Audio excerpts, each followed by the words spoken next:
Hey YouTube, Lawler here as always. For many of you, you probably only watch Europe and North America in the RLCS, but there is a big reason to be paying attention. Import talent is making them more competitive than they've ever been.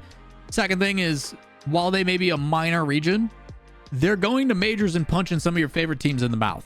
We have been seeing more and more international results between the MENA region, OCE, South America, so on and so forth, getting into the top 4 in international competition. So some pretty important things. And 3, just simply, it's good to educate yourself about some of the other teams that are out there. With that said, that is what exactly we're doing today. There is 2 teams in particular that many are familiar with. One being the Falcons over in MENA, who have been dominant for years as they continue to reiterate and spend the most money on their rosters. RIP Rule 1, getting the Twins stolen and brought over to the Falcons with TRK kind of makes them a really good team. And then the other one, Wildcard, you guys may be less familiar with over at OCE, but you guys should know the name Torsos. He's been to pretty much more lands than anybody else outside of like JNAPs. But Torsos as well, another very, very talented player with his squad. But what's crazy is primarily in these expansion regions or these minor regions, in MENA, Falcons is what wins every single regional. They're the number 1 seed every single time. Over in South America, it's always Furia with Yan and the boys. And then, like I said, Torsos and whatever team he's with is usually the number 1 seed, whether it be Power, Chiefs, whatever. Now Wildcard, they've been dominant. What's crazy about that is while many people think that these other regions are a 1 region only or a 1 team only region, we're seeing that narrative change. If you guys don't know what I'm talking about, just a quick little update. Over in OC, there's pretty much 4 or 5 teams that are all fighting for the top. Healthy Chiefs, TSM, and Wildcard.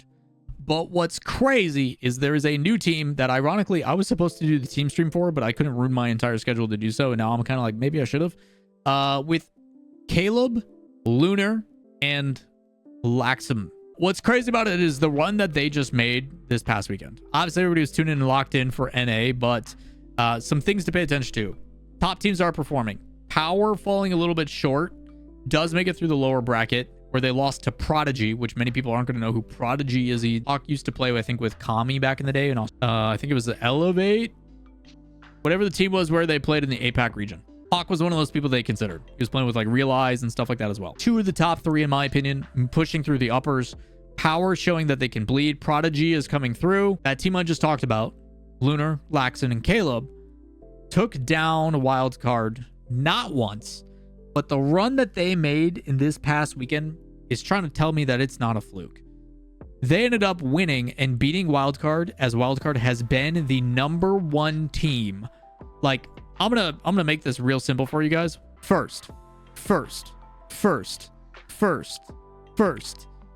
They won under the Power banner every single regional convincingly.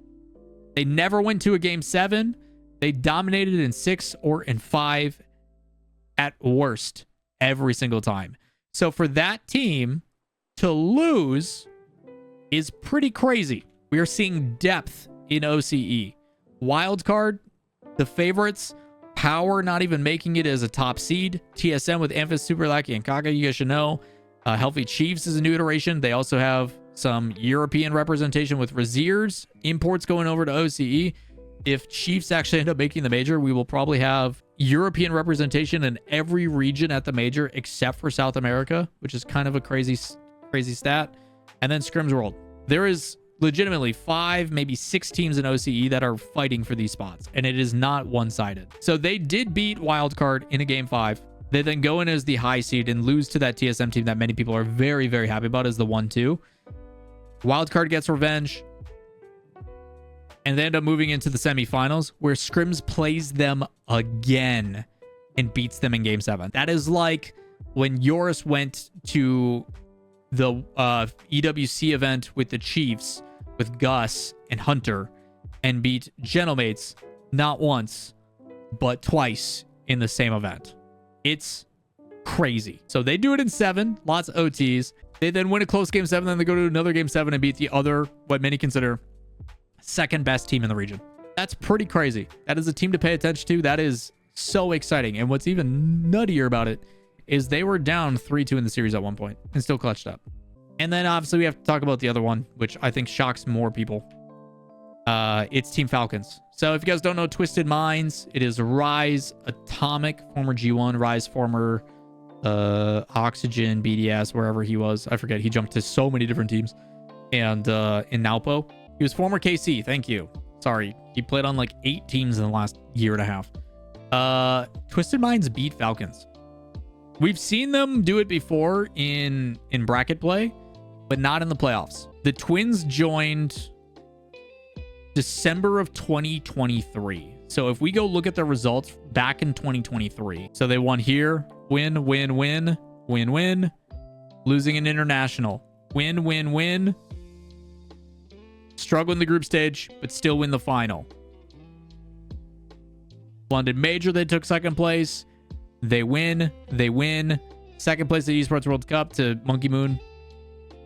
They win. No, top 4 worlds. They win again in all of Saudi. They win again in Saudi in the championship. They win again in their region.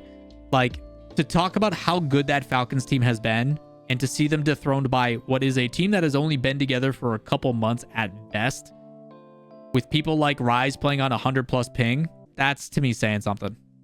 Like, they're dead even now. Like, you know, you're 1-2 going to the major. We talk about import rosters. We talk about teams and does it make other people better? I don't think this is that conversation. I don't think this has to do with like, hey, EU talent going to MENA is making them better. But what I do think is the fact that they are going and being competitive, that they are going and competing against these teams and going toe to toe. I think it's pretty crazy. I am more so curious on what you guys think about it. How do we feel about players like Rise and Atomic and stuff going over to MENA and being able to fight against Falcons? How do we feel about players like Raziers going over to Chiefs and causing a fight and still not winning? Like, this is still OCE homegrown talent beating out. That is what I've got. Shout outs to those boys. Speaking of which, Adam Baguette in chat, he is the coach of that team. Very happy for them. Either way, pretty crazy stuff across the board. Either way, that does it for today. If you guys have any questions, comments, concerns, let me know down below. Coming up, power rankings. See you then. Peace.